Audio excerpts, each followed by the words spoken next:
कहानी का ये तीसरा भाग देखने से पहले इसके पहले दोनों भाग अवश्य देखें। वीर संजना को घर छोड़कर अपने नाना जी की हवेली वापस आ गया था। वापस आते आते रात बहुत हो चुकी थी। वीर ने अपने नाना जी को पहले ही फोन करके बता दिया था कि वो आने में लेट हो जाएगा, तो नाना जी सो चुके थे। वीर अपने कमरे में गया और चेंज करके अपने बेड पर लेट गया। संजना से मिलकर उसे पता चला कि उसकी एक सौतेली बहन भी है। नींद उसकी आंखों से कोसों दूर थी। संजना के कहे अल्फाज उसके कानों में गूंज रहे थे।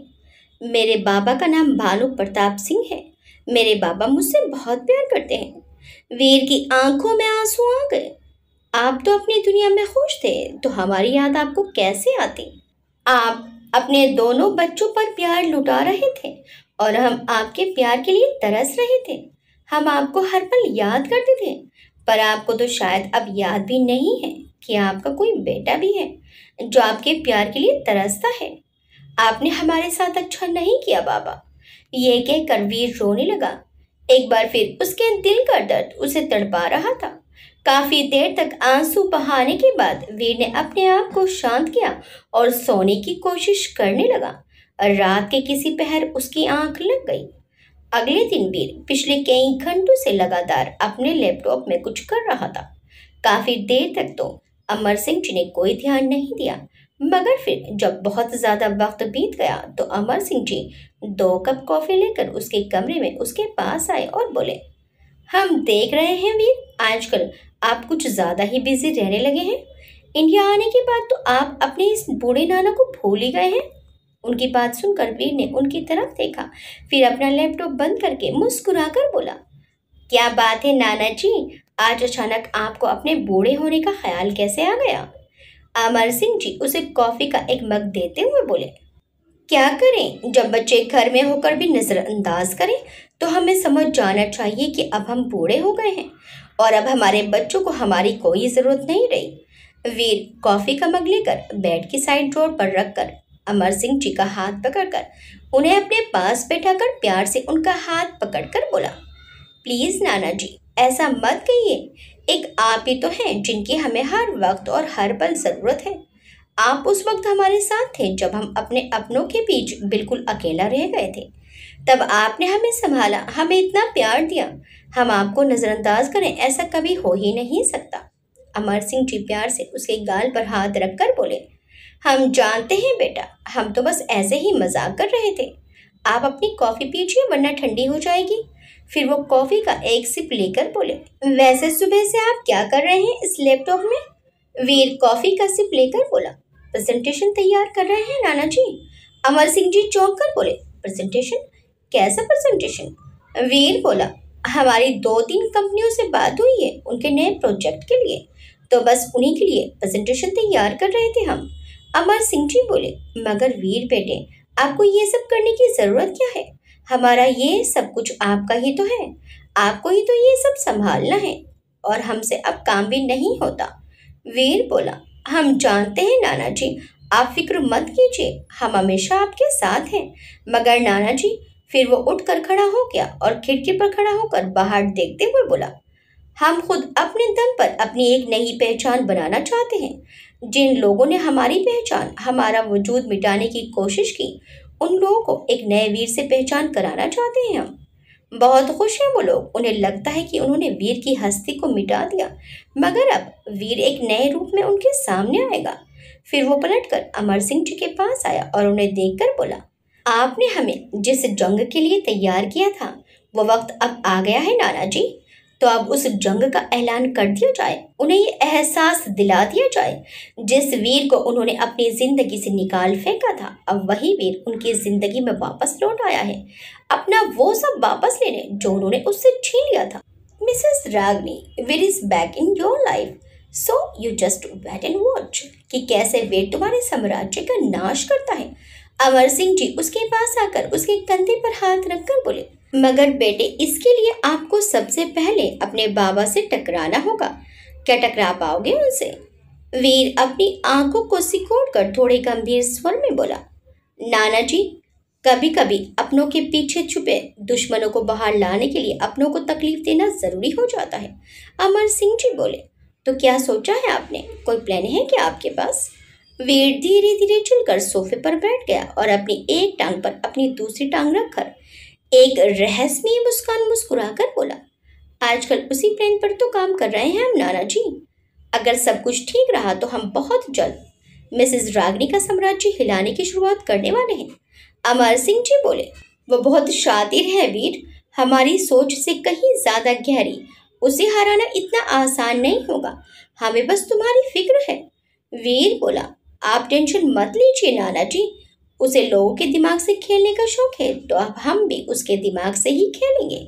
कहकर वीर ने मुस्कुराकर अमर सिंह जी की तरफ देखा तो अमर सिंह जी भी उसे देखकर मुस्कुरा दिए। वीर ने अलग अलग 3 कंपनियों को अपने नए डिजाइन का प्रेजेंटेशन दिया। वीर ने हाई सोसाइटी बिल्डिंग के एकदम अलग डिजाइन तैयार किए थे।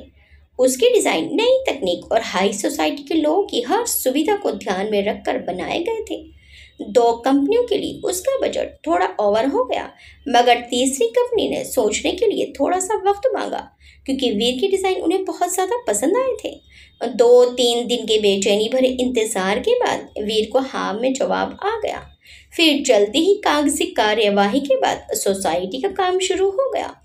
इसके बाद वीर ने कुछ और कंपनियों में भी अपने नए डिजाइन का प्रेजेंटेशन दिया। ऐसे ही वीर के हाथ में 4 प्रोजेक्ट आ गए और वीर के नाम की धूम पूरे कंस्ट्रक्शन वर्ल्ड में होने लगी। थोड़े से वक्त में ही पूरे शहर में वीर का नाम गूंजने लगा।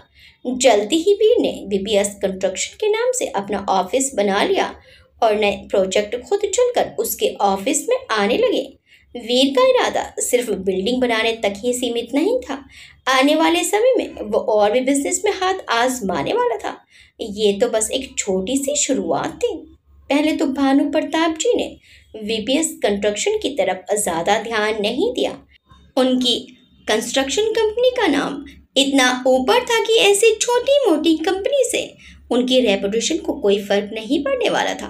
मगर फिर एक दिन जब एक बड़ा प्रोजेक्ट जो भानु प्रताप जी के हिसाब से उनकी कंपनी को ही मिलने वाला था, मगर आखिरी टाइम में वो प्रोजेक्ट वीर की कंपनी को मिल गया। वो प्रोजेक्ट काफी बड़ा था जिसके ना मिलने पर भानु प्रताप जी की रेपुटेशन पर थोड़ा सा फर्क पड़ा, जिससे भानु प्रताप जी थोड़ा सा सोच में पड़ गए। उस प्रोजेक्ट के मिलने की खुशी में वीर ने एक बहुत बड़ी पार्टी थी और उस पार्टी में सभी बड़े बड़े बिजनेसमैन को बुलाया गया। इस पार्टी के बाद वीर के बिजनेस कॉन्टैक्ट्स और बढ़ने वाले थे और उसकी कंपनी को और ऊंचाइयां मिलने के जरिए मिलने वाले थे। भानु प्रताप जी को वीर की पार्टी का इनविटेशन मिला था। इस पार्टी में वीर उनके सामने आने वाला था तो पार्टी में उनका आना तो जरूरी था। पार्टी काफी बड़े पैमाने पर धूमधाम से रखी गई थी। वैसे तो वीर को ऐसी तामझाम और ऐसी पार्टीज वगैरह पसंद नहीं थी, मगर बिजनेस में लोगों से ताल्लुकात बढ़ाने का जरिया होती हैं ऐसी पार्टीज, इसलिए वीर को अब ऐसी आदत डालनी ही होगी। पार्टी में बड़े बड़े लोग आए थे जिनमें बड़े बड़े बिजनेसमैन, पॉलिटिकल नेता और एंटरटेनमेंट दुनिया के भी कुछ लोग थे। कुछ मॉडल्स भी थी जो वीर पर अपने हुस्न का जादू चलाने के लिए उससे चिपकने का कोई मौका नहीं छोड़ रही थी और जबरदस्ती वीर से चिपक कर फोटो खिंचवा रही थी और अपने फोन में सेल्फी भी ले रही थी। सभी मेहमान पार्टी का इतना अच्छा अरेंजमेंट देखकर वीर की तारीफों के पुल बांध रहे थे। उनमें से बहुत कम ऐसे लोग थे जिन्होंने वीर को देखा था। ज्यादातर लोगों ने वीर को देखा नहीं था, सिर्फ उसका नाम सुना था। आज इस पार्टी में वीर का बिजनेस वर्ल्ड में ऑफिशियल इंट्रोडक्शन था।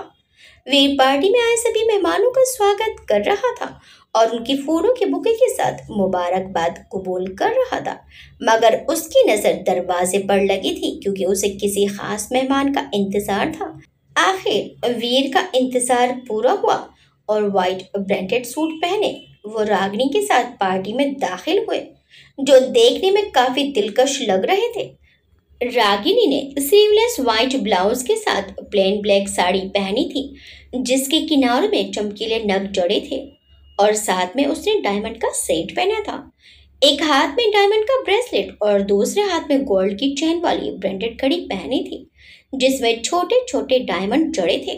उंगलियों में डायमंड के रिंग्स थी। बालों का उसने ऊंचा सा बन बनाया हुआ था और उसमें से बालों की कुछ लटें साइड से निकाली थी, जिन्हें हल्का सा कर्ल किया था। बेहद सलीके से किए गए मेकअप में उसने थोड़ी डार्क कलर की रेड लिपस्टिक लगाई थी और पैरों में ब्रांडेड ब्लैक हील्स के सैंडल पहने थे। कुल मिलाकर रागिनी खूबसूरती में जवान लड़कियों को भी पीछे छोड़ रही थी। अपने एक हाथ में ब्लैक क्लच पकड़े भानु प्रताप जी की बाजू में अपनी बाजू डालकर, अपने दूसरे हाथ में मोबाइल अपने कान में लगाकर किसी से बात करते हुए भानु प्रताप जी से कदम मिलाकर चली आ रही थी। वीर गेट पर खड़ा आ रहे मेहमानों का स्वागत कर रहा था जब उसकी नजर होटल के अंदर आ रहे भानु प्रताप जी और रागिनी पर पड़ी, तो रागिनी को देखकर उसकी आंखों में बचपन में उस पर किए गए रागिनी के जुल्मों की याद ताजा हो गई। उन्हें देखकर वीर वहां से हटकर दूसरी तरफ चला गया। पार्टी की रौनक और वहां आए बड़े बड़े लोगों को देखकर रागिनी की आंखें खुली की खुली रह गई।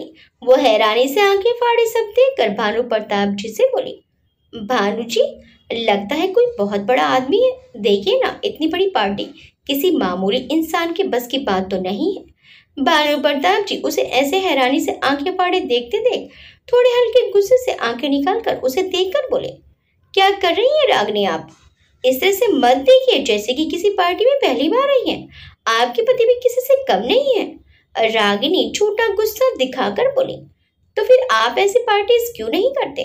भानु प्रताप जी बोले, वो तो इसलिए क्योंकि हमें दिखावा करना पसंद नहीं है, वरना इससे भी बड़ी पार्टी ऑर्गेनाइज कर सकते हैं हम। रागिनी मुंह बनाकर बोली, हाँ, बड़े आए बड़ी पार्टी ऑर्गेनाइज करने वाले। भानु प्रताप जी बोले, अरे आप हमें कोई ऐसा वैसा समझती हैं क्या? देखना, हमारे प्रिंसेस की 16th बर्थडे वाली पार्टी इससे भी बड़ी होगी।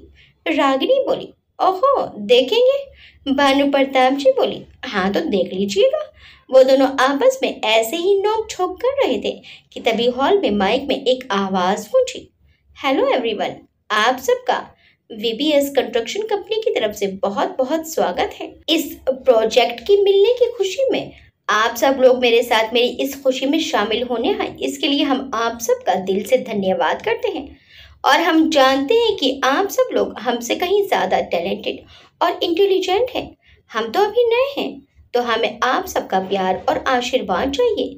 इसके साथ हम थैंक्सफुल हैं अपने नाना जी के, जिनकी वजह से आज हम आप सबके बीच हैं। और आज हमारी जो भी सक्सेस है वो हमारे नाना जी की वजह से ही है। कहकर वीर ने साइड में खड़े अमर सिंह जी को देखा और मुस्कुराकर उनकी तरफ हाथ बढ़ाकर उन्हें अपने पास आने का इशारा किया, तो अमर सिंह जी भी नम आंखों के साथ वीर के पास आकर खड़े हो गए। अमर सिंह जी को देखकर भानु प्रताप जी की आंखें हैरानी से फैल गईं। उनके साथ खड़े अपने बेटे वीर को आज इतने सालों के बाद देखकर जहां उनके दिल में अपने बेटे के लिए प्यार उमड़ आया, वहीं ये सोचकर उनका दिल दुख से भर गया कि इतने वक्त से वो इस शहर में है, मगर उन्हें उनके यहाँ होने की खबर तक नहीं। उनसे मिलना तो दूर, वीर ने उन्हें अपने वापस लौटने की खबर तक नहीं की। रागिनी के तो वीर को अपने सामने देखकर होश ही उड़ चुके थे। इस वक्त उसके सामने डरा सहमा वीर नहीं, बल्कि एक उभरता हुआ सफल बिजनेसमैन खड़ा था, जिसके नाम के चर्चे पूरे शहर में गूंज रहे थे और हर कोई उसकी तारीफ कर रहा था। वीर की इतनी तारीफें सुनकर रागिनी का कलेजा जलकर कोयला हुआ जा रहा था। वहीं भानु प्रताप जी का सिर फख्र से ऊंचा उठ गया था। आज उन्हें अपने हाथ से वो प्रोजेक्ट जाने का कोई मलाल नहीं था, क्योंकि उन्हें हराने वाला कोई और नहीं, उनका अपना बेटा था, उनका अपना खून था। और हर बाप अपने बच्चों से हार कर खुशी से फूला नहीं समाता।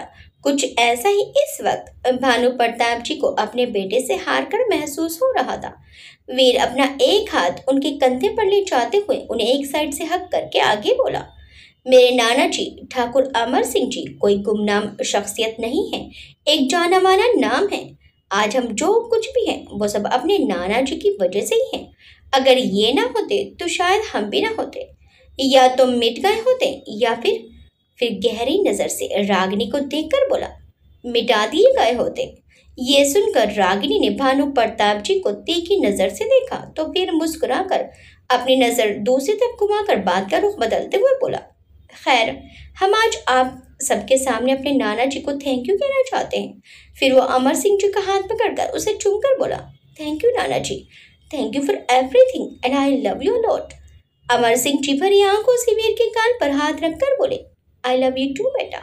फिर वो वीर से माइक लेकर वहां मौजूद मेहमानों से बोले, वीर ने आज हमारे बारे में कुछ ज्यादा ही बोल दिया। उप्स, सॉरी सॉरी, हमारा मतलब Kunwar Veer Pratap Singh Thakur, VBS construction company के मालिक, हमारे प्यारे नवासे। वीर, जितनी तारीफ हमारी ये कर रहे हैं उतना तो हमने कुछ नहीं किया है। हमने तो इन्हें सिर्फ एक राह दिखाई, उस पर चलना तो इन्हें ही था और हमारे बेटे चले भी और कामयाब भी हुए। इनकी इस कामयाबी में हमारा कोई योगदान नहीं है।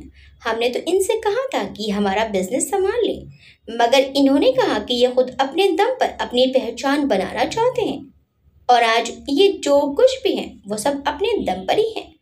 हमसे तो इन्होंने एक पैसा भी नहीं लिया, जो भी किया वो सब खुद से किया। उस वक्त हमें थोड़ा बुरा लगा था कि वीर ने हमारी कोई मदद नहीं ली, मगर आज इन्हें अपने दम पर इस मुकाम पर देखकर हमें इन पर गर्व हो रहा है और हम अच्छे से जानते हैं कि अपने बेटे को इस मुकाम पर देखकर इनके पिता का सीना गर्व से चौड़ा हो गया होगा। खैर, अब हम आपका ज़्यादा समय नहीं लेंगे। आपका सबका यहाँ आने के लिए एक बार फिर से धन्यवाद and then enjoy your party. उसके बाद पार्टी में खाना पीना नाच गाना शुरू हुआ। सभी अपने आप में झूमते हुए पार्टी का लुत्फ उठा रहे थे। इधर भानु प्रताप जी का वीर से मिलने को मन बेचैन हो रहा था, मगर मेहमानों से घिरे वीर से उन्हें मिलने का मौका ही नहीं मिल रहा था, या वीर खुद उन्हें मौका नहीं देना चाह रहा था। उनकी वीर से मिलने की बेचैनी को देखकर रागिनी का दिल जल रहा था। वो नहीं चाहती थी कि वीर और भानु प्रताप जी के बीच उसने जो दूरियां बनाई हैं वो दूरियां खत्म हो जाएं।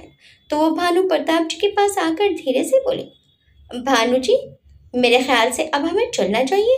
भानु प्रताप जी हैरानी से थोड़ी तीखी आवाज में बोले, ये क्या कह रही हैं आप? ये हमारे बेटे वीर की सक्सेस पार्टी है, ऐसे कैसे हम पार्टी छोड़कर चले जाएं, वो भी अपने बेटे से मिले बिना? रागिनी चिढ़कर बोली, भानु जी, वो आपसे मिलना नहीं चाहता। अगर चाहता तो हमें ऐसे मेहमानों की तरह पार्टी में नहीं बुलाता और अब पार्टी में ऐसे इग्नोर करके हमें बेइज्जत नहीं करता। वो हमसे नफरत करता है। देखा ना आपने, अपनी स्पीच में एक बार भी उसने आपका नाम नहीं लिया। अपनी सक्सेस का सारा क्रेडिट उसने अपने नाना ठाकुर अमर सिंह को दे दिया। भानु प्रताप जी बोले, हाँ तो इसमें गलत क्या है? जब सब कुछ उन्होंने ही किया तो क्रेडिट भी उन्हें ही मिलना चाहिए ना। रागिनी बोली, भानु जी, आप समझ नहीं रहे। वो भानु प्रताप जी हाथ दिखाकर उसे रोकते हुए बोले, हमें कुछ नहीं समझना और ना कुछ सुनना चाहते हैं। अगर आप घर जाना चाहती हैं तो जाइए, हम अपने बेटे से मिले बिना नहीं जाएंगे। इतने सालों के बाद आज वो हमारे सामने है। अभी तो हमने वीर को जी भरकर देखा भी नहीं, तो कैसे चले जाएं? भानु प्रताप जी की बात सुनकर रागिनी तिल मिला उठी, मगर भानु प्रताप जी से कुछ कह नहीं पाई। भानु प्रताप जी जब भी वीर के पास जाने की कोशिश करते तो वीर अपने मेहमानों से मिलने के बहाने दूसरी तरफ चला जाता। वो समझ रहा था कि भानु प्रताप जी उससे मिलना चाहते हैं, मगर वीर जब भी उन्हें देखता तो उसकी आंखों में बचपन का वो सीन घूम जाता, जब वो उसकी आंखों के सामने करण को प्यार करते और वीर को डांटते थे।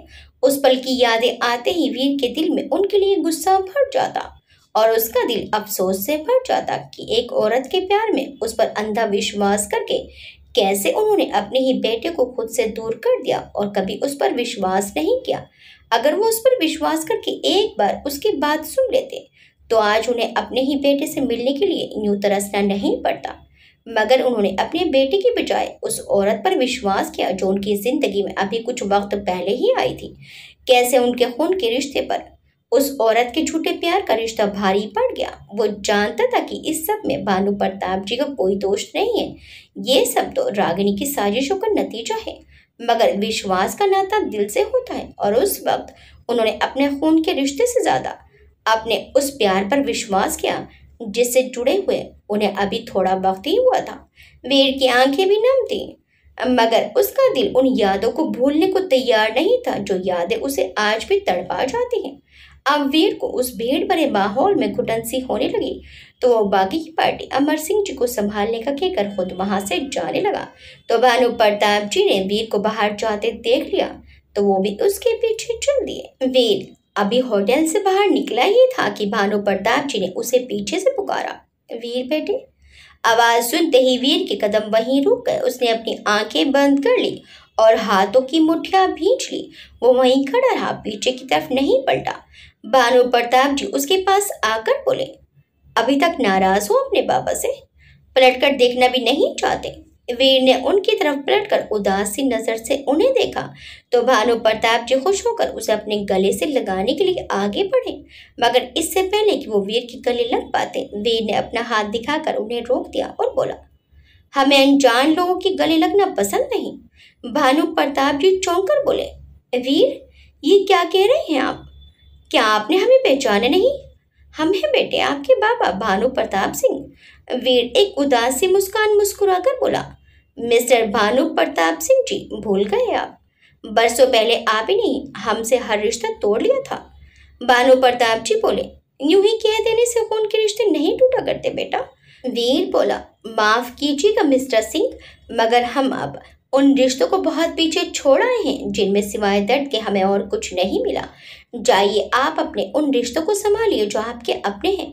भानु प्रताप जी बोले, बेटे आप भी हमारे अपने हैं। वीर व्यंग से हंसकर बोला, बेटा घबराहट के एक्सप्रेशन देकर इधर उधर देखने की एक्टिंग करते हुए बोला, धीरे बोलिए मिस्टर सिंह, कहीं कोई सुन न ले। अगर कहीं आपकी बीवी ने सुन लिया तो उन्हें बुरा लग जाएगा।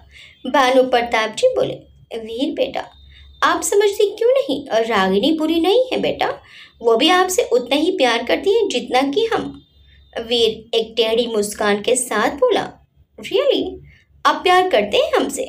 भानु प्रताप जी बोले, हाँ बेटा बहुत। वीर अपने दोनों बाजू आपस में जोड़कर अपनी बगल में लेते हुए बोला, हम कैसे मान लें? भानु प्रताप जी बोले, आप कैसे मानेंगे बताइए हमें, जो आप कहेंगे हम वही करेंगे, हमें बस हमारा बेटा वापस चाहिए। वीर उदास होकर बोला, आप नहीं कर पाएंगे, आपके बस की बात नहीं। भानु प्रताप जी बोले, अपने बेटे को वापस पाने के लिए हम कुछ भी करेंगे। वीर उनकी आंखों में देखकर बोला, खोखले रिश्ते होते हैं वो जिन्हें वापस पाने के लिए कोशिश की जाए, और जिन रिश्तों में अपनों पर विश्वास ना हो उन रिश्तों का कोई वजूद नहीं होता। वैसे ही हमारे रिश्ते का भी अब कोई वजूद नहीं रहा। इतना कहकर वीर पलटकर आगे बढ़ गया और होटल के मेन गेट से बाहर निकल गया। भानु प्रताप जी आंखों में आंसू लिए उसे बस जाते हुए देखते रह गए। अमर सिंह जी जो उनसे कुछ दूर खड़े होकर उनकी बातें सुन रहे थे, वो भानु प्रताप जी के पास आए और उनके कंधे पर हाथ रखकर बोले, भानु प्रताप।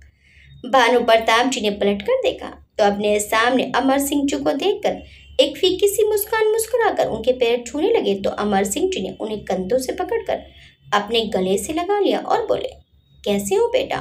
भानु प्रताप जी उनसे अलग होकर भीगी आंखें साफ करके बोले, जिसका बेटा अपने बाप से नफरत करता हो वो बाप कैसा हो सकता है? अमर सिंह जी बोले, चिंता मत करिए, वक्त के साथ सब ठीक हो जाएगा। भानु प्रताप जी बोले, और कितना वक्त? 17 साल कम नहीं होते। 17 सालों से शक्ल तक नहीं देखी हमने अपने बेटे की। आखिर गलती क्या है हमारी? यही ना कि हमने दूसरी शादी की। अरे ऐसा कौन सा पाप कर दिया हमने जिसकी हमें इतनी बड़ी सजा मिल रही है? अमर सिंह जी बोले, नहीं भानु, दूसरी शादी करके आपने कोई पाप नहीं किया। बहुत से लोग करते हैं, आपने भी की, इसमें कोई गलती या पाप नहीं है। मगर बेटे फिर भी कुछ तो ऐसा हुआ होगा ना जो आपके बेटे आपसे इतना दूर हो गए। आखिर ऐसा क्या हुआ जो उनके दिल में अपने ही रिश्तों के लिए इतना गुस्सा भर गया, जो वीर एक पल भी आपसे दूर नहीं रह सकते थे, वो आज आपको देखना भी नहीं चाहते। भानु प्रताप जी बोले, बाबा एक बाप होने के नाते अपने बच्चे की गलतियों पर उसे डांटने का हक नहीं है क्या हमें? अमर सिंह जी बोले, हाँ हक है, पूरा हक है, मगर बेटा अपने बच्चे को डांटने के बाद उसे प्यार से समझाना ये भी एक बाप का फर्ज है, और फिर उसे प्यार करना ताकि बच्चे के दिल में ये बात ना बैठ जाए कि उसके बाबा सिर्फ उसे डांटते हैं, उससे प्यार नहीं करते। बेटा बच्चों के दिल बड़े ही कोमल होते हैं, अगर उनके दिल में एक बार कोई बात बैठ जाए तो वो जल्दी से निकलती नहीं है, और यही वीर के साथ हुआ है। अपनी आंखों के सामने आपको करण को प्यार करते और खुद को डांटते देखकर उसे लगने लगा कि अब आप सिर्फ करण से प्यार करते हो, उनसे नहीं। भानु प्रताप जी थोड़ी हैरानी से बोले, तो हम क्या करते? वीर दिन पर दिन बदतमीज और जिद्दी होते जा रहे थे। हर दिन हमें उनकी कोई ना कोई कंप्लेन मिलती थी। अगर हम उन्हें डांटते नहीं तो और क्या करते? और करण एक अच्छा बच्चा था, तो उसे हम क्यों डांटते जब उसकी कोई कंप्लेन ही नहीं थी? अमर सिंह जी बोले, हमें नहीं पता भानु प्रताप कि वो क्या हालात थे, मगर जब वीर हमारे पास आए थे तब वो बहुत सहमे और डरे हुए थे, एकदम गुमसुम। किसी के साथ बदतमीजी या जिद करना तो दूर, वो तो किसी से बात तक नहीं करते थे। डॉक्टर के कहे मुताबिक वो डिप्रेशन में थे। अगर वो उस हालात में और कुछ वक्त रहते तो हो सकता था कि वो दिमागी मरीज बन जाते। अब तुम बताओ, इतना छोटा बच्चा डिप्रेशन का शिकार कैसे हुआ और क्यों? भानु प्रताप जी हैरान नजरों से अमर सिंह जी को देखने लगे और बोले, डिप्रेशन मगर क्यों? अमर सिंह जी बोले, इसका जवाब तो आपके पास होना चाहिए कि ऐसा क्यों हुआ। एक हंसता खेलता बच्चा अचानक से इतना खामोश कैसे हो गया? आप कहते हैं कि वो शरारती और बदतमीज हो गए थे, मगर हम तो उनकी आवाज तक सुनने को तरस जाते थे। घंटों तक अकेले गुमसुम बैठे रहते थे वो। क्या आपको कभी अपने बेटे में बदलाव नजर नहीं आया? कभी सोचा आपने कि अचानक से वीर इतना कैसे बदल गए? बस उनकी शरारतें दिखी आपको, मगर क्या कभी उसकी वजह जानने की कोशिश की? अमर सिंह जी की बातों से भानु प्रताप जी का सिर झुक गया। उन्हें याद आया कि उन दिनों वीर उनके पास ज्यादा नहीं आता था और धीरे धीरे वो वीर के पास आना बंद हो गए। वो भी वीर के साथ सख्ती बरतने के लिए उससे कभी नरमी से बात नहीं करते थे। और करण को उस घर में परायापन ना लगे, इसलिए वो करण पर वीर से थोड़ा ज्यादा ध्यान देते थे, क्योंकि उन पर अब करण की भी जिम्मेदारी थी जिसे वो पूरी ईमानदारी और बिना किसी भेदभाव के निभाना चाहते थे। और फिर उनकी नजर में वीर का बर्ताव रागिनी और करण के लिए ठीक नहीं था। वो ना तो रागिनी को माँ के रूप में अपना पाया था और ना ही करण को भाई के रूप में। इससे करण के दिल पर कोई गलत प्रभाव ना पड़े, इसलिए वो वीर के लिए थोड़ा सख्त हो गए थे। शायद इसी वजह से वीर धीरे धीरे उनसे दूर होते गया और आज वो उनसे इतना दूर हो गया कि उनकी आवाज सुनने तक को तैयार नहीं है। भानु प्रताप जी को खामोश देखकर अमर सिंह जी आगे बोले, हम समझ सकते हैं बेटा कि आप करण को भी पिता के प्यार का एहसास दिलाना चाहते थे, उसके साथ कोई अन्याय नहीं करना चाहते थे, मगर माफ करना बेटा, करण के साथ न्याय करते करते आप अपने बेटे के साथ अन्याय कर गए। वो बात कर ही रहे थे कि तभी उन्हें किसी के जोर जोर से ताली बजाने की आवाज आई। उन्होंने आवाज की तरफ देखा तो उनसे कुछ दूरी पर खड़ी रागिनी उन्हें देखकर ताली बजा रही थी। उसे इस तरह ताली बजाते देखकर भानु प्रताप जी बोले, ये क्या बदतमीजी है रागिनी?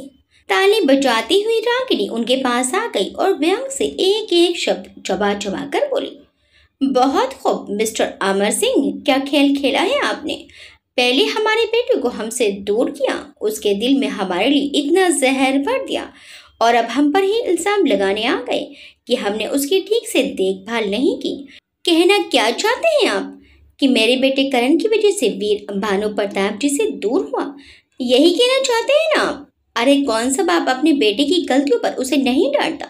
ठीक है, बच्चे को बुरा लगा और वो अपने पिता से थोड़ा नाराज हो गया तो हम मना लेते ना उसे, मगर आप तो उसे हमसे इतनी दूर ले गए कि उसे मनाना तो दूर, उसे देखने तक को तरस गए और अब इतने सालों बाद आप उसे लेकर लौटे हैं जब वो पूरी तरह से सिर्फ आपका होकर रह गया। यू नो व्हाट, आप एक सेल्फिश इंसान हैं। अपने फायदे के लिए अपने बाप बेटे के बीच गलत फहमी की दीवार खड़ी कर दी और अब आप खुद को सही साबित करने के लिए मेरे भानु प्रताप जी के दिल में ये गिल्ट डालना चाहते हैं कि सारा कसूर भानु प्रताप जी का है। भानु प्रताप जी गुस्से से बोले, रागिनी ये क्या बकवास कर रही हैं आप जानती भी हैं कि आप क्या कह रही हैं? रागिनी गुस्से में बोली, हाँ अच्छी तरह से जानती हूँ कि मैं क्या कह रही हूँ। आप बहुत बोले हैं, आप इनकी चालों को नहीं समझ सकते, मगर मैं समझती हूँ, मैं इन्हें अच्छी तरह से समझ गई हूँ। अमर सिंह जी बोले, अच्छा तो क्या समझ गई हो तुम? रागिनी जहर उगलते हुए बोली, यही कि आपने अपने बुढ़ापे का सहारा बनाने के लिए वीर को हमसे छीन लिया और उसके दिल में हमारे लिए जहर भर दिया ताकि वो आपको गलत ना समझे। कितने मीन हैं आप। अपने फायदे के लिए आपने बाप बेटे के बीच की एक छोटी सी तकरार का इस्तेमाल करके उनके रिश्ते को ही कमजोर बना दिया। भानु प्रताप जी गुस्से में बोले, रागिनी चुप हो जाइए, कुछ भी बोले जा रही हैं आप। वो भला ऐसा क्यों करेंगे? वीर के नाना है वो, उनका भी वीर पर पूरा अधिकार है, तो वो क्यों वीर को हमारे खिलाफ करेंगे? रागिनी बोली। आप नहीं समझते हैं भानु प्रताप जी, आप अब भी नहीं समझे इनकी जालसाजी को। देखिए वीर आपसे नाराज था क्योंकि आप उसे बोर्डिंग भेजना चाहते थे और वो जाना नहीं चाहता था, तो वो आपसे नाराज होकर किसी तरह इनके पास पहुंच गया। बस इन्होंने इसी बात का फायदा उठा लिया और वीर को हमारे खिलाफ भड़काना शुरू कर दिया, और फिर ये उसे हमें बिना बताए हमसे दूर ले गए ताकि हम उसे मनाकर वापस ना ले जाएं, और आपको ये कहकर चुप करा दिया कि वीर डिप्रेशन में है और उसे हमसे दूर रहना उसके लिए सही है। ऐसा कभी होता है क्या? बच्चा बीमार है और बाप उससे दूर रहे? हमने तो कभी ऐसा नहीं सुना। अमर सिंह जी रागिनी को गहरी नजर से देखकर हल्की मुस्कुराहट के साथ बोले, तो तुम्हारे कहने का मतलब है कि हमने जानबूझकर वीर को आपसे दूर कर दिया? इससे पहले कि रागिनी कुछ कहती, भानु प्रताप जी बोल पड़े, प्लीज बाबा आप इसकी बात का बुरा मत मानिए, ये बस वीर के बर्ताव से थोड़ी अपसेट है और कुछ नहीं। अमर सिंह जी रागिनी को जो उन्हें खा जाने वाली नजर से घूर रही थी देखते हुए भानु प्रताप जी से बोले, हम अच्छे से जानते हैं बेटा कि रागिनी को क्या परेशानी है। फिर वो रागिनी से बोले, और मिसेस रागिनी तुम हमारे बारे में क्या सोचती हो और क्या कहती हो, हमें कोई फर्क नहीं पड़ता। वीर हमारी बेटी की आखिरी निशानी है और उस वक्त वीर को हमारी ज़रूरत थी, तो जो हमें उसके लिए सही लगा हमने किया, और तुम्हें जो सोचना है तुम सोच सकती हो, आई डोंट केयर। कहकर अमर सिंह जी वहां से जाने लगे तो रागिनी पीछे से बोली, अगर मैं आपके नाम पुलिस कंप्लेंट कर दूं कि आप हमारे बेटे का किडनैप करके ले गए थे, तो आप जानते हैं ना कि आपके साथ क्या हो सकता है। किडनैपिंग के केस में आपको सजा हो जाएगी और वीर भी आपसे नफरत करने लगेगा। भानु प्रताप जी रागिनी को घूर कर बोले, रागिनी ये क्या कह रही हैं आप, पागल हो गई है क्या? ये बात भानु प्रताप जी ने रागिनी का हाथ पकड़कर उसे अपनी तरफ घुमाकर कही थी, तो रागिनी नकली आंसू बहाते हुए चीख कर बोली, हाँ पागल हो गई हूँ। मैंने इतने सालों से आपको अपने बेटे के लिए तड़पते हुए देखा है, छुप छुप कर उसके लिए आंसू बहाते देखा है मैंने, और आज जब इतने सालों बाद वो सामने आया तो वो अपने पिता से सीधे मुंह बात तक करने को तैयार नहीं, और ये सब इनकी वजह से हुआ है, सिर्फ इनकी वजह से। आप इन्हें माफ कर सकते हैं भानु प्रताप जी, मगर मैं नहीं, मैं इन्हें कभी माफ नहीं करूंगी। भानु प्रताप जी चीख कर बोले, रागिनी।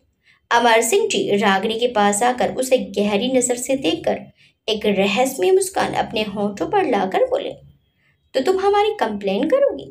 तो ठीक है, जाओ करो कंप्लेन, मगर कंप्लेन करने से पहले इतना सोच लेना कि उसके बाद कितने गड़े मुर्दे बाहर निकलेंगे। कहीं ऐसा ना हो जाए कि हमें जेल भेजने के चक्कर में तुम खुद ही किसी मुसीबत में फंस जाओ। अमर सिंह जी की बात सुनकर रागिनी के तो होश ही उड़ गए कि क्या क्या मतलब है आपका, क्या कहना क्या चाहते हैं आप? अमर सिंह जी बोले, समझ जाओगी, जल्दी ही समझ जाओगी। रागिनी अमर सिंह जी की बात सुनकर कुछ पल के लिए हड़बड़ा गई, मगर फिर उसने जल्दी ही खुद को संभाल लिया और बोली, आप हमें धमकी दे रहे हैं? एक तो आपने हमसे हमारा बेटा छीन लिया और ऊपर से हमें ही धमका रहे हैं। आप ये ना सोचिए कि मैं आपसे डर जाऊंगी, मैं आप पर केस कर दूंगी, आपको जेल में चक्की। और रागिनी गुस्से में बोली जा रही थी तो भानु प्रताप जी उसे पकड़कर खींचते हुए वहां से अपने साथ ले गए, और अमर सिंह जी उन्हें जाते हुए देखकर व्यंग से खुद ही बोले, ये तो बस शुरुआत है रागिनी, अभी से तिल मिला गई, आगे आगे देखो अब तुम्हारे साथ क्या होता है।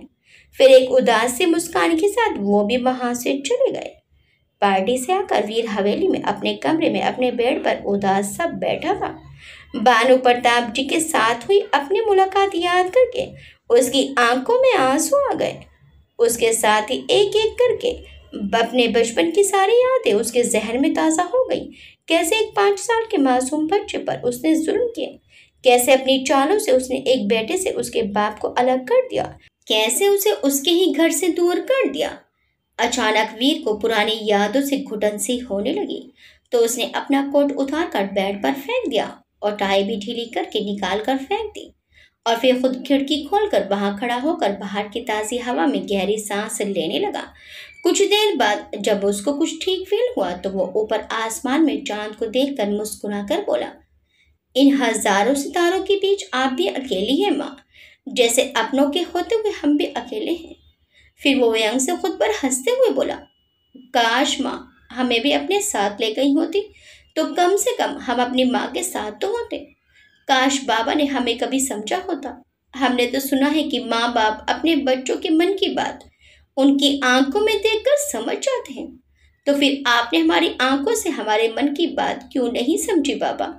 क्यों आपने हमें उन लोगों के बीच अकेला छोड़ दिया जो हमारी जान लेना चाहते थे?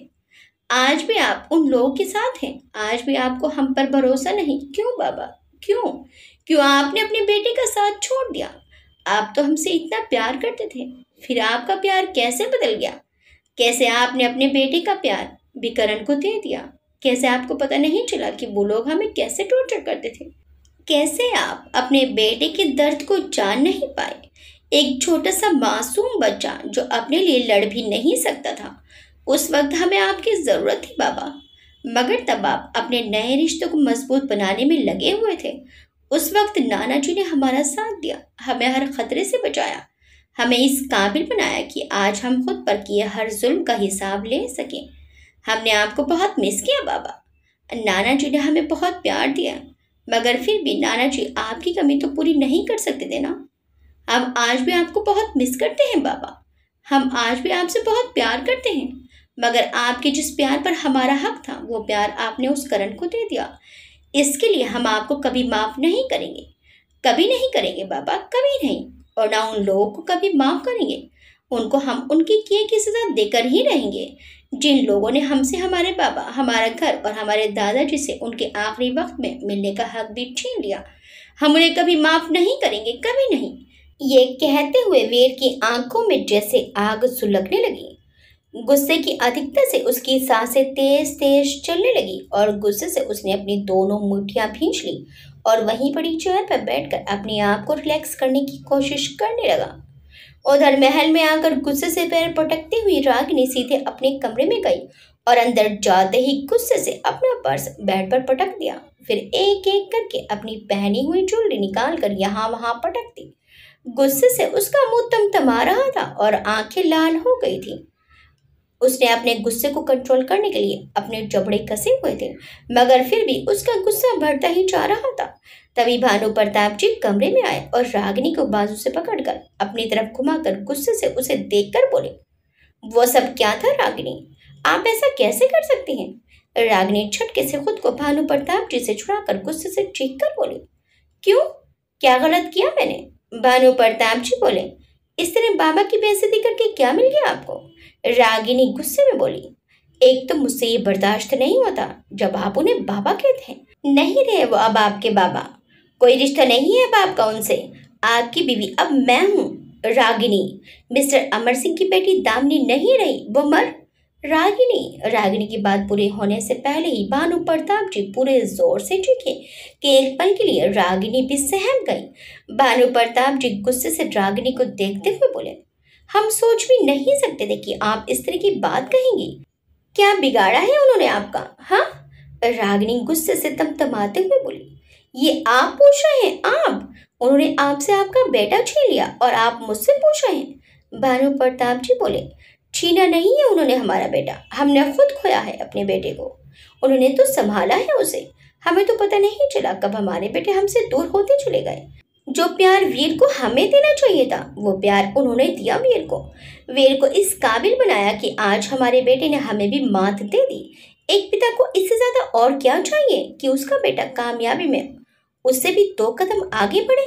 हम तो बाबा के एहसानमंद हैं कि उन्होंने हमारे बेटे को ना सिर्फ संभाला बल्कि एक काबिल इंसान भी बनाया।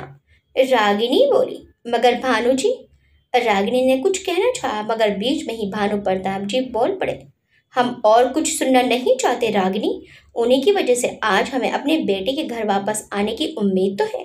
अगर वो ना होते तो शायद हम अपने बेटे को हमेशा के लिए खो देते और हमें इस बात का एहसास भी नहीं होता। आज के बाद हम आपके मुंह से बाबा के खिलाफ एक भी शब्द नहीं सुनना चाहते, समझिए आप? रागिनी कुछ सोचकर बोली, आपको कहीं ये तो नहीं लगता कि मेरे बेटे करण की वजह से आप वीर पर ध्यान नहीं दे पाए और इसीलिए वीर आपसे दूर हो गया? रागिनी ने अपने शातिर अंदाज से भानु प्रताप जी के मन की बात जाननी चाहिए कि कहीं भानु प्रताप जी को उस पर शक तो नहीं हो गया। भानु प्रताप जी थोड़ा जोर से चीख कर बोले, पागल हो गई हो क्या? क्या करण सिर्फ आपका ही बेटा है? क्या आपको कभी हमने ये एहसास होने दिया कि वो हमारा नहीं, सिर्फ आपका बेटा है? हमने कभी वीर और करण में फर्क नहीं किया। हमारे लिए दोनों बराबर हैं। हमें सिर्फ इस बात का अफसोस है कि काश हम उस वक्त वीर को समझ पाते, उसके मन की बात जान पाते। आज हमारे बेटे वीर हमारे पास होते, वीर को अपने से दूर कभी ना जाने देते हम। फिर ऊपर देखकर बोले, आई एम सॉरी दामिनी, हम आपसे किए वादे को निभा नहीं पाए, हम आपकी आखिरी निशानी को संभाल नहीं पाए। I am sorry Damini, I am so sorry. बेहद निराशा भरे स्वर में बोलकर भानु प्रताप जी थके से कदमों के साथ कमरे से बाहर निकल गए। उनके जाने के बाद रागिनी ने बेहद गुस्से से अपने सिर को झटका और दांत पीसते हुए बोली, वीर वीर वीर, थक गई हूं मैं ये नाम सुन सुनकर। चला क्यों नहीं चाहता ये हमारी जिंदगी से? नाक की तरह कुंडली मारकर बैठा है ये हमारी खुशहाल जिंदगी में। कितनी मुश्किल से इसे दूर किया था भानु प्रताप जी से। उनके दिल से उसकी याद मिटाने के लिए हमने उनकी बेटी संजना को भी जन्म दिया ताकि अपनी औलाद पाकर ये वीर को भूल जाएं। कितना अच्छा चल रहा था सब, मगर इस वीर ने फिर से हमारी जिंदगी में आकर सब कुछ बिगाड़ दिया। फिर से भानु प्रताप जी के मन में अपने बेटे के लिए प्यार जाग गया। मगर नहीं, मैं ऐसा हरगिज नहीं होने दूंगी। मैं अपने बच्चों का हक उस वीर की झोली में नहीं जाने दूंगी। वीर, बहुत गलत किया तुमने वापस लौटकर। तुम शायद भूल गए कि इस घर में अब मेरा राज है और मेरे राज में तुम्हारे लिए कोई जगह नहीं है। मैं तुम्हें इस घर में कभी लौटने नहीं दूंगी, चाहे हमें इसके लिए तुम्हारी जान क्यों न लेनी पड़े। आज इतने सालों के बाद भानु प्रताप जी ने मुझसे इतनी रूडली बात की, सिर्फ तुम्हारी वजह से। सिर्फ तुम्हें देखकर आज भानु जी ने मुझसे इतना रूड बिहेव किया। अगर तुम इस घर में आ गए तो फिर मेरी तो इस घर में कोई वैल्यू ही नहीं रह जाएगी। नहीं नहीं वीर, तुम हमारी इस खुशहाल जिंदगी में वापस लौट कर नहीं आ सकते। मैं ऐसा कभी होने नहीं दूंगी, कभी नहीं, नो नेवर। खुद से ही कहते हुए रागिनी की आंखें अंगारे बरसा रही थी। धीरे धीरे वीर का नाम कंस्ट्रक्शन वर्ल्ड में चर्चा का विषय बन गया। हर किसी की जुबान पर वीर के नाम की तारीफ होने लगी। बड़े बड़े प्रोजेक्ट वीर के नाम होने लगे। बड़ी बड़ी कंस्ट्रक्शन कंपनियों के मालिक वीर की कामयाबी से घबराने लगे। मगर वीर को किसी से कोई मतलब नहीं था। उसे तो बस अपने पिता की कंपनी को नीचे गिराना था और उन्हें मात देकर अपनी कंपनी का नाम ऊपर लाना था। इसलिए वो अपने पिता की कंपनी के बड़े बड़े प्रोजेक्ट अपनी कंपनी के नाम किए जा रहा था। उस पर काम की धुन सवार थी। वो बस दिन रात अपने काम में लगा हुआ था। इससे भानु प्रताप जी को तो कुछ खास फर्क नहीं पड़ रहा था, मगर रागिनी का खून जल रहा था। उसे तो वीर का वापस आना ही बर्दाश्त नहीं हो रहा था।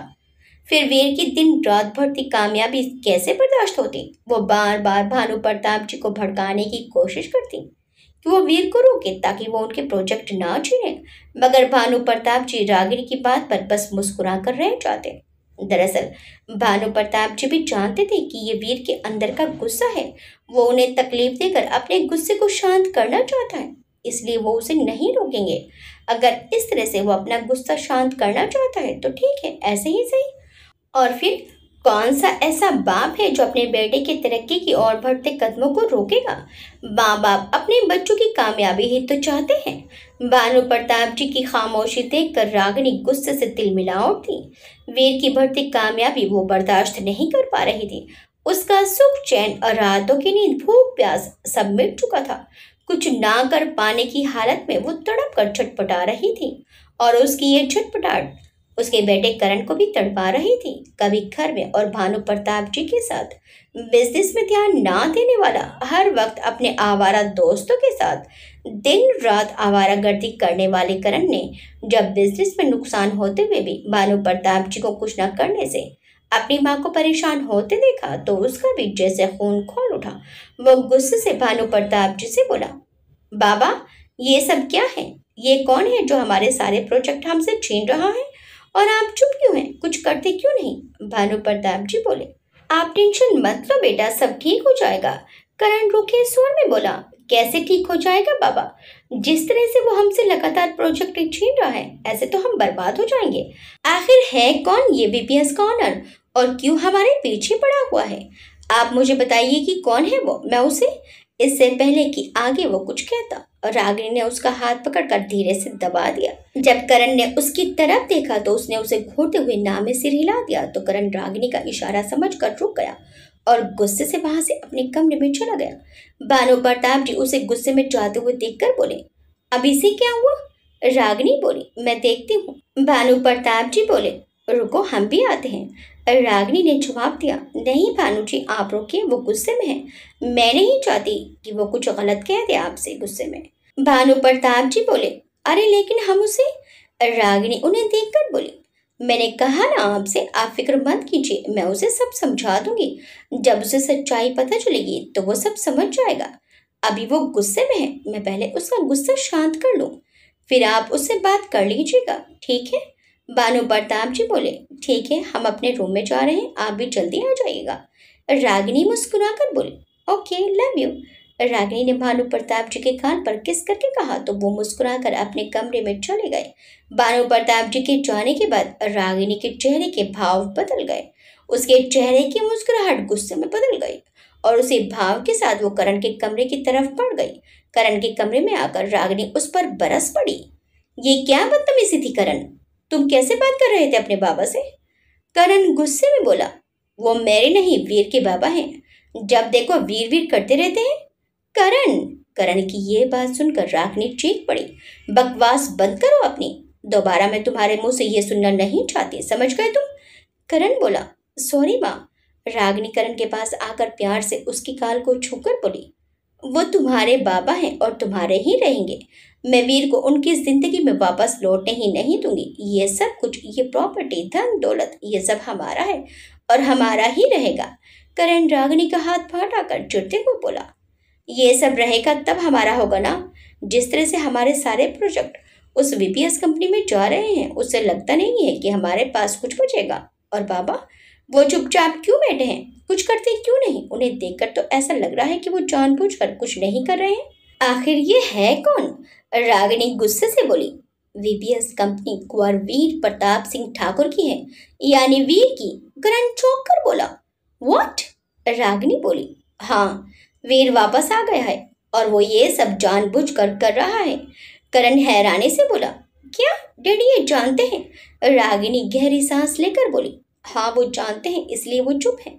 उन्हें लगता है कि वीर गुस्से में ये कर रहा है। जब उसका गुस्सा शांत होगा तब सब अपने आप ठीक हो जाएगा। करण परेशान होते हुए बोला, तब तक तो वो हमें बर्बाद कर चुका होगा। वो कुछ नहीं कर रहे, उनका तो समझ में आता है। माँ, मगर आप चुप क्यों हैं? आप कैसे ये सब होने दे सकती हैं? आप कुछ क्यों नहीं करती? रागिनी अपना सिर झटक कर बोली, मैं क्या करूं?